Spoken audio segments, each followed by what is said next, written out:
Hi there. It's me, heartthrob actor George Clooney. Today I will be reading for the role of Sigmund Freud in the movie The True Life of Freud. This first scene is where Freud performs a self-analysis of his dream. I once had a dream that I snatched a bouquet of yellow flowers from a girl. After analyzing my dream, I know that those flowers represented her virginity, and stealing them my desire to deflower her. Thank you. Here is another line from the movie, where I analyze a patient named Ratman. Ratman loved to run. He ran even in extreme heat. He said it was for health, but he had no weight to lose. After a few sessions, I found out that the reason Ratman ran so much was because of his unconscious desire to get rid of the man who wanted to marry the girl of his desire. Richard was Ratman's rival in love. Here is how I figured it out.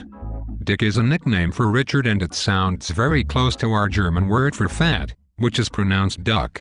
You see, by running, Ratman was getting rid of fat when in fact, his unconscious was trying to get rid of Dick so he could, as they say, get the girl. Thank you. Those two scenes were a challenge, but the most disturbing scene in the movie concerns the case of Emma Epstein, a woman who Freud diagnosed with nasal reflex neurosis due to excessive masturbation.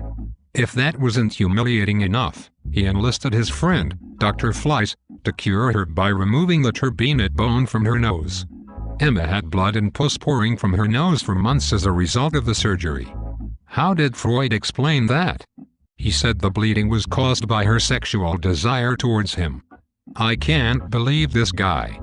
Emma finally wises up and consults a surgeon who finds that Dr. Fleiss had left gauze in her nose.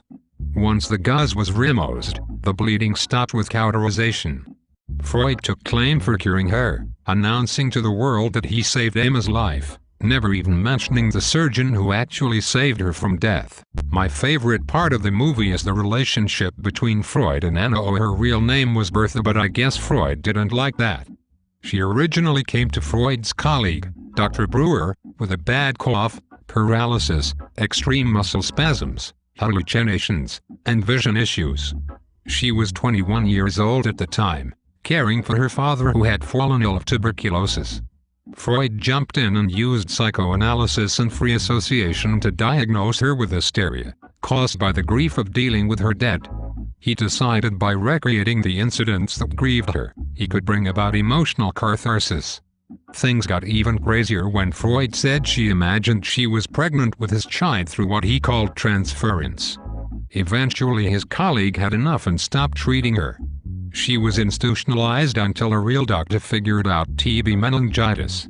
Medicine quickly cured her. It just makes you think. How many people did Freud hurt or kill with his nonsense that he called theory?